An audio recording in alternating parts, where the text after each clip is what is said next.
अगर मैं आपसे एक लाइन बोलूं कि बर्बाद होने के बाद जश्न मनाना है, तो आप सोचोगे ये इंसान क्या है यार, कैसी बात कर रहा है। मतलब ये तो बहुत ही अलग बात कर रहा है कि बर्बाद होने के बाद कौन जश्न मनाता है। किसी इंसान का सब कुछ लुट गया हो, किसी इंसान का कोई चला गया हो, किसी इंसान का बहुत बड़ा नुकसान हो गया हो, तो उसका दिल कैसे मान जाएगा। दोस्तों, आज से कुछ समय पहले, 2-3 साल पहले, मुझे भी छोटी छोटी बातों पे टेंशन होना स्टार्ट हो जाती थी। कोई चीज़ खो जाए, कोई पैसे गुम जाए, कोई इंसान चला जाए तो परेशान हो जाता था। लेकिन मैंने एक जीवन का चक्र देखा कि किसी इंसान का, परिवार का कोई हिस्सा, महत्वपूर्ण हिस्सा चला जाए और इस दुनिया से ही चला जाए, उसके बाद वो 10 दिन गम करता है, 1 महीना गम करता है, 1 साल गम करता है, उसके बाद उसे वापस अपने ट्रैक पे आना पड़ता है।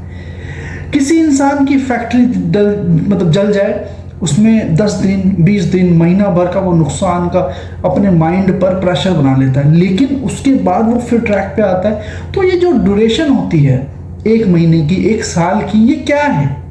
ये वही है जो आपको उस नुकसान के बाद और पीछे लेके जा रही है। आज मैं आपको स्पेसिफिकली ये नहीं बोलना चाहूँगा कि किसी इंसान के जाने का, किसी दर्द का, किसी भी नुकसान का आपको दिक्कत नहीं होती, परेशानी होती है, लेकिन उसके बाद का जो ड्यूरेशन होता है ना, वो आपको उस नुकसान से और ज़्यादा नीचे लेके जा रहा है। इस बात को बहुत ध्यान से समझना। आज आपके साथ कुछ भी गलत हो रहा है, लेकिन उसके ऊपर मौन रहना और बहुत ज़्यादा परेशान होना आपको उस नुकसान से और ज़्यादा माइनस में लेके जाता है। लेकिन आज इस वीडियो के माध्यम से आपको एक चीज़ तो समझनी होगी। आपके साथ कुछ भी बुरा हो जाए, आप परेशान हो जाओ, आपका नुकसान हो जाए, कोई इंसान चला जाए, कोई भी ऐसी अनचाही चीज़ आपके साथ हो जाए, तो उस चीज़ को लेकर के बैठना मेरे हिसाब से सही निर्णय नहीं है। क्योंकि जो इंसान उस चीज़ को लेकर बैठता है तो वो और ज़्यादा माइनस में चला जाता है, क्योंकि वो अपने दिमाग से वो चीज़ हटा ही नहीं पाता। और जो उसके बाद समय का चक्र चलता है, 1 दिन, 2 दिन, 10 दिन, महीना, 1 साल, वो सिर्फ और सिर्फ अपने आप को पीछे ढकेलता है। एक बार एक इंसान बहुत ही सही इंसान था और बहुत बढ़िया था, सही में, हर चीज़ में, शरीर में, सोच में, बट उसके साथ हुआ क्या, एक अपना इंसान, उसका खुद का एक अच्छा दोस्त चला गया जिंदगी छोड़ के। अब उसमें क्या हुआ, उस गम में वो परेशान होने लग गया, उसने अपने आप को मारना स्टार्ट कर दिया, अपने दिन को खराब करना स्टार्ट कर दिया। तो उससे हुआ क्या कि वो अपने आप को और पीछे लेके चला गया। एक बार एक इंसान बहुत ही अच्छी वेल सेटल्ड पेइंग जॉब पे था और साथ ही साथ अपना एक छोटा सा साइड बिजनेस भी कर रहा था। अब जब उसने अपनी पूरी जॉब की जो अपनी संपत्ति इकट्ठी करी थी, उसने एक फूड के काम में लगा दिया। अब अनफॉर्चुनेटली उस फूड कार्ट में उसको आग लग गई और दोस्तों उसके बाद हुआ क्या, वो डिप्रेशन में चला गया। उसने 1 महीना परेशान रहा, 2 महीना परेशान रहा, ऐसे करते करते उसकी जॉब तक चली गई, सिर्फ इसी डिप्रेशन की वजह से। अब कहने का मतलब यहाँ पे यह है कि एक तो आपका फूड कार्ट जल गया, उसके बाद आप उसके बारे में सोच सोच के इतना परेशान हो गए कि जिस फूड कार्ट को आपने नौकरी की बदौलत बनाया था, उस नौकरी भी आपके हाथ से चली गई। तो जब इंसान किसी भी चीज़ के खोने का, नुकसान का दर्द मनाना स्टार्ट कर देता है ना, वो अपने आप को और नेगेटिव लेके चला जाता है, अपने आप को नीचे कर देता है, जो कि एक सही निर्णय नहीं होता। अब आप ये बोलोगे ठीक है भाई, ये तो बहुत ज्ञान की बातें हो गई कि भाई आपने ज्ञान बता दिया। अब किया क्या जाए, क्या उपाय है आपके पास कि इस चीज़ों से बाहर निकला जाए? सबसे पहला उपाय जो होता है बहुत अच्छे के लिए होता है। इस लाइन को बहुत अच्छे से समझ लो, क्योंकि ये आपकी लाइफ में बहुत ज़्यादा और बहुत जगह काम आने वाली है। क्योंकि जब आपकी लाइफ में कुछ भी हैपनिंग होती है, कुछ भी चीज़ें चलती हैं, तो उसका कोई ना कोई औचित्य बचाव होता है, कोई ना कोई एम होता है।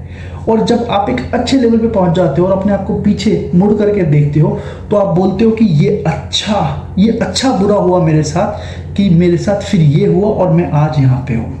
सबसे पहला इंपॉर्टेंट चीज़ ये है कि आपका कोई भी नुकसान हो, आपको सिर्फ ये बोलना है कि जो हुआ अच्छे के लिए हुआ है, मतलब इसमें मेरा कोई ना कोई अच्छा छुपा है, तभी जा करके इतना बड़ा नुकसान मेरे साथ हो। दूसरा सबसे इंपॉर्टेंट पार्ट यहाँ पे ये है कि अपने आप को पॉजिटिवली बहुत ज़्यादा मोटिवेटेड रखो, क्योंकि इंसान जब अपने आप को पॉजिटिव रखता है ना तो उसको छोटे छोटे नुकसानों से फ़र्क नहीं पड़ता।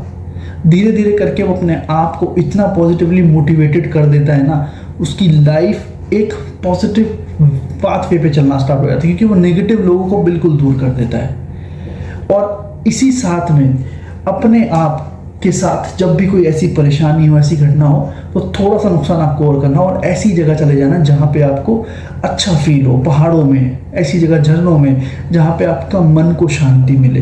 कभी आप एक चीज़ देखना कि कोई इंसान के साथ कोई बड़ी दुर्घटना होती है, आपने मूवीज़ में देखा होगा, तो वो क्या करते हैं, भाई 3 दिन की छुट्टी पे गए हैं, 5 दिन की छुट्टी पे गए हैं, तो वो ऐसी जगह जाते हैं कि जहाँ पे उनको मन की शांति मिलती है। चौथा पॉइंट आपको जो करना है दोस्तों, हमेशा हमें 2 पाथ, एक बैकअप में, एक मेजर में और एक माइनर में लेकर के चलना पड़ता है, क्योंकि जब हम मेजर की तरफ ज़्यादा भागते हैं तो कहीं ना कहीं हमें माइनर पे भी फ़र्क पड़ता है कि अगर वो मेजर ख़राब हो जाए तो हम माइनर को उठा लें, मतलब दूसरे पाथ को उठा लें। और 5वां मोस्ट इम्पॉर्टेंट पार्ट यहाँ पे ये है दोस्तों, मेहनत करते चलो, कुछ ना कुछ दिक्कत आपके साथ ज़रूर होगी, नुकसान भी होगा, लेकिन आपको उन चीज़ों को छोड़ना पड़ेगा पीछे। इस चीज़ को समझ लेना, जो बीत गया उसको हटाना पड़ेगा अपनी लाइफ से, ये रियलिटी ऑफ लाइफ है। जब इंसान अपनी ज़िंदगी को छोड़ता है, कोई आपका ऐसा इंसान आपकी लाइफ से चला जाता है, तो कहीं ना कहीं वो अच्छी जगह पे है, हम लोग बुरी जगह पे हैं। इस चीज़ को आपको सोचना पड़ेगा दिमाग से, और जो चीज़ें आपकी, मान लो कोई भी ऐसा नुकसान हो गई, तो उसका कोई ना कोई अच्छा इम्पैक्ट आपकी लाइफ में ज़रूर पड़ेगा। सो दोस्तों, आपको इन चीज़ों को बहुत ध्यान से पिरो करके समझना है कि ये है क्या चीज़। So thank you so much, मिलते हैं अपनी अगली वीडियो में विद लाइफ पॉजिटिव। मैं आपका होस्ट रोहित कुमार वैश्य।